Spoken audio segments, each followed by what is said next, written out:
Well, I think our members tried to rally support for NATO in their member countries, in their parliaments, which wasn't always easy because there were controversial issues like high defense budgets, and of course they were much higher than they have been in recent years. There were controversial issues like nuclear weapons.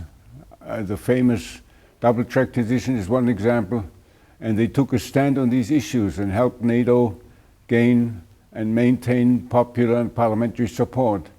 And the Assembly equipped them very well for that because it supplied them with complete and comprehensive information on the issues, with all its briefings, with the best experts from different governments, universities, think tanks, and also this opportunity to exchange views with your colleagues from other member countries.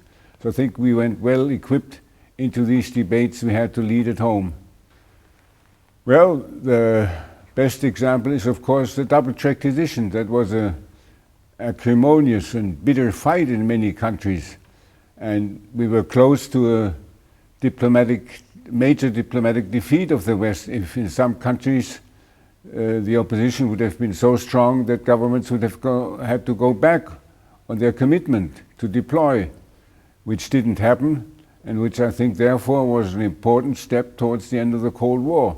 But it needed great effort, not just from governments, but from parliaments, and particularly ours as well. It was, of course, not easy for some East Europeans when they started to have contacts with the West to establish first contacts with NATO, because NATO had been the arch enemy, had been depicted as almost the empire of evil by Soviet propaganda for all those years. So it was easier to talk to us. We were close to NATO, but not part of it. And contacts with us were less formal and less official. And I think the first contact we established with Hungary was exactly the right one, because this was the country that was more prepared than others at the time to change and to open up to the West. And some of the people we talked to, like Julia Holm, who was then a deputy foreign minister, later made world history. Just about a year later, when he as foreign minister opened the border for the East German refugees to Austria so that they could get to West Germany, and thus that was a huge step towards the opening of the wall and the end of the Cold War. Well, I just think parliaments are not bound by the rules of diplomacy. They can act more easily, less formally, and maybe in difficult situations, some contacts on the parliamentary level can help to break the ice between different countries before official contacts on the governmental level are made.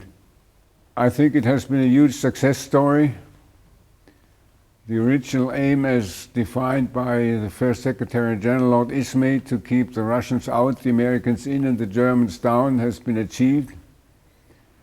The Russians came never in, the Americans stayed, and the Germans were integrated and became a full partner instead of a former enemy, as was the case at the beginning.